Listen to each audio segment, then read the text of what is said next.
Okay, so this engine bay, this cradle area is giving me a really hard time. I've tried a wire wheel, it kind of works. Put paint stripper on it now and you can see it doesn't really do anything. So if you look at this here, you can see that's the only section where it's working. But there's like 3 layers of paint on here, so that's not, this is only going through the first layer. So what I'm going to try and do is see if I can add a little bit of heat with this heat gun.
Okay, so the heat gun method definitely works the best by far. The paint stripper it only eats through one surface, and this probably had like 4 to 5 layers of paint on it. However, once you get the heat gun on it, you can just see it starts bubbling, and then you can scrape it off with a scraper or with a screwdriver, and you can see there's still like a little bit of paint, but this this is not really, you can't feel it because I've sanded over this using this, so you can't really feel this anymore. So I think we're just gonna do, I think they tried to shave the engine bay. You can see this engine bay was painted a very reflective flake green at some stage, and I think they tried to shave the engine bay also, because you can see there's some welding they did, some welding and grinding, and then they also did the same on this side. There's also one hole closed up here.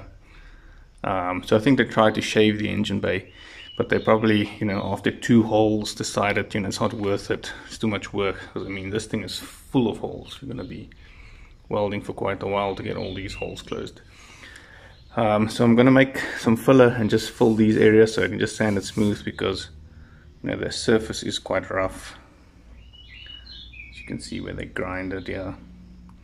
So I'm just going to do this small section, this small section, and then start with primer. Garage is an absolute mess. Okay guys, I'm not really an expert with filler, but you can always try. If it doesn't work, just take it off, sand it off.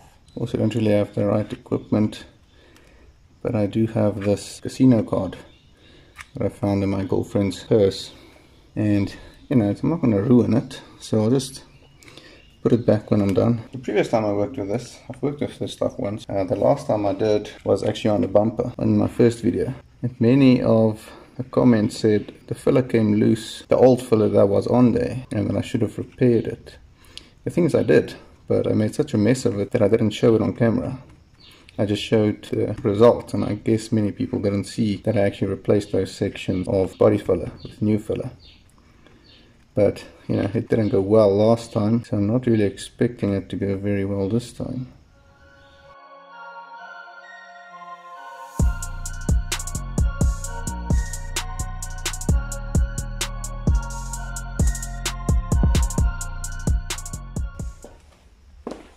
Okay, so I definitely messed it up. Problem is, it's not smooth, and also you can see there's this part has not been touched by the hardness. This won't actually harden, so I had to mix body filler while I was applying it to make sure that this has got that blue color, otherwise it won't actually harden. Also I have to put it on, see that it happens again, I have to put it on a bit thicker in order for it to, not make imperfections. The problem with this stuff, you don't have long to work with it. This stuff's already hardening and it's been 5 minutes.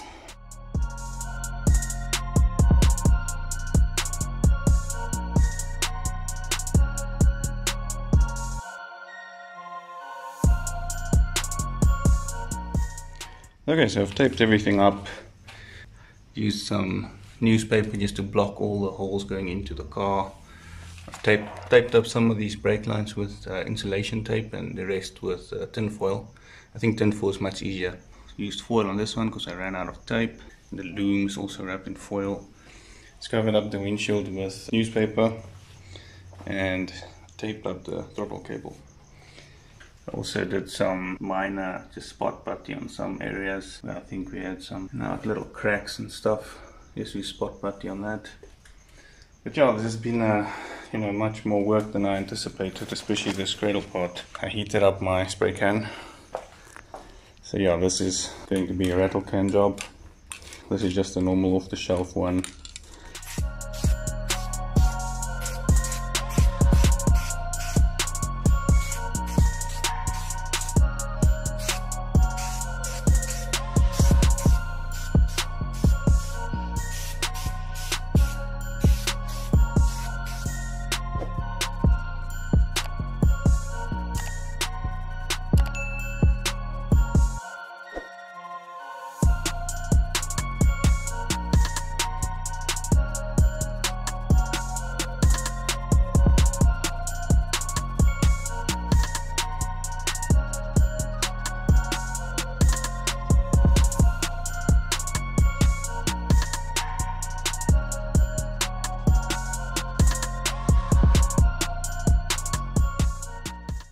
Okay guys, here we are, all done with the painting.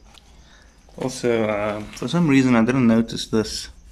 This is quite noticeable. I didn't think it looked smooth before I painted it, so I'm gonna sand this area down again. This is where I did a bit of filler. I'm not a bodywork guy. You can clearly see this stuff. So I'm gonna sand this down again and try again, get it smoother than that.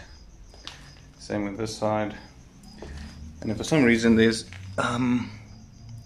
also cracks over here. Now this did crack after the first coat. I left it overnight and then the next day there was a few cracks here. So I painted over it again and the cracks came back. Also some cracks here and yeah, I'm not sure why this is happening. But yeah, this engine bay has been painted 3 times. So I'm not sure what's the condition of the paint that I'm painting over. So what I'm going to do now is sand these areas down again, primer these areas again, and then repaint it. Luckily I haven't done clear coat here yet, so I'm just going to buy another can of spray paint and primer and then redo these areas.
Okay guys, so this is the final result. I've taken off all the tape off the brake lines.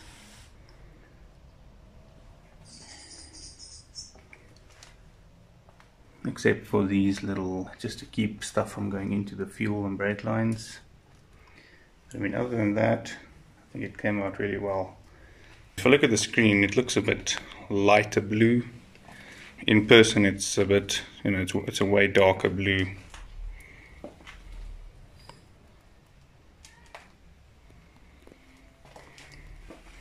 Did also paint the inside and the front. The other side is painted black, so you don't see it through the bumper. Yeah, I mean, overall for a rattle-can job, I do think this is a fairly nice result, considering I had some challenges, like this little crack here that keeps coming back, but I'll keep on putting paint on it until one of us gives up. Yeah, other than that, came out really well. I do think the engine is going to look really nice in here. But now I'm going to start just putting everything back.